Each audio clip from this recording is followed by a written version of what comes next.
Bonjour les amis, vive la journée internationale des femmes. Je sais, on n'est que le 4 mars et c'est le 8 mars, mais non, moi j'attends pas.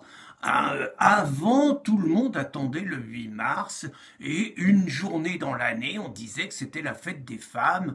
Il y avait cette magnifique illustration qui m'avait fait beaucoup rire. Vous voyez un mec qui est dans son fauteuil en train de lire le journal.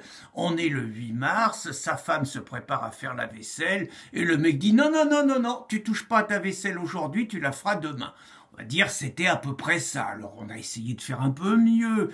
Il y a des gentils étudiants qui, pour montrer qu'ils aimaient les femmes, ils sont allés à l'école en robe. Oh, ça c'est du viril. On a des députés aussi qui ont mis du rouge à lèvres pour montrer qu'ils aimaient les femmes, qu'ils étaient à leur côté, ce qui était aussi du viril. Mais parmi ces députés, il y avait Denis Baupin, dont on connaît les mésaventures avec la gente féminine et avec la justice. Et puis maintenant, on a Marlène. Avec Marlène, on est passé à une autre dimension. D'abord, elle est secrétaire d'État à l'égalité entre les femmes et les hommes. Les femmes d'abord, Marlène, c'est le monopole du vagin avec Roselyne Bachelot et El Khomri.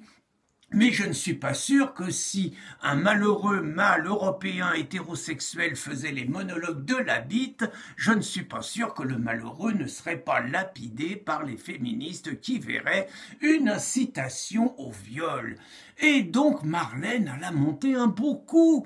Avant le 8 mars, vendredi dernier, à Pessac, une réunion qu'avec des femmes et rien d'autre, et c'est elle qui devait trôner. Les hommes étaient là, mais les hommes étaient là que pour faire le service d'ordre et empêcher les autres hommes d'entrer. Et puis, mal manque de chance, Macron a tiré la couverture à lui. Il est venu avec des femmes, mais il n'y a que lui qui a parlé. Et oui, il y a encore du progrès à faire.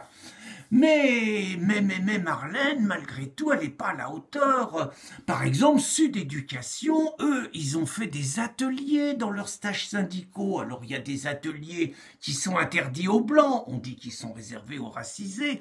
Puis, il y a des ateliers qui sont interdits aux hommes, mais pas seulement aux hommes, aux blanches aussi. Les blanches, il faut qu'elles mettent un voile parce que c'est toujours pareil. C'est les racisés, c'est les dominés et la femme blanche est dominatrice par rapport à la femme de la diversité. Donc, elle est loin du compte. Et puis, il y en a d'autres aussi qui sont sur le créneau. Les insoumis ne sont pas laissés faire. Ils n'ont pas attendu le 8 mars non plus, eux. Mélenchon a décidé que du 4 mars au 8 mars, sur les plateaux télé, il n'y aurait que des femmes.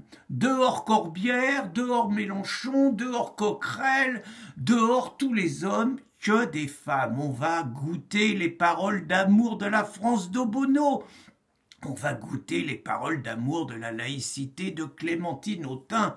Dommage, parce que quand même, il y a un député insoumis qui a pris un coup de matraque sur la tête, c'était le moment. Mais normalement, y compris à l'Assemblée, on ne devrait entendre que des femmes. Il est vrai que Mélenchon, Corbière et tout vont passer beaucoup de temps dans les commissariats, puisqu'ils doivent expliquer leur attitude lors de la fameuse et historique perquisition. Finalement, en 2007, les féministes nous expliquaient qu'il fallait voter pour Ségolène Royal, voter pour une femme. Mais ces mêmes féministes, 10 ans plus tard, nous ont expliqué qu'il fallait barrer la route à une femme et voter pour Emmanuel Macron. Nous sommes donc à l'heure des contradictions et nous sommes donc à l'heure où le féminisme aujourd'hui, c'est des femmes toutes seules sans les hommes.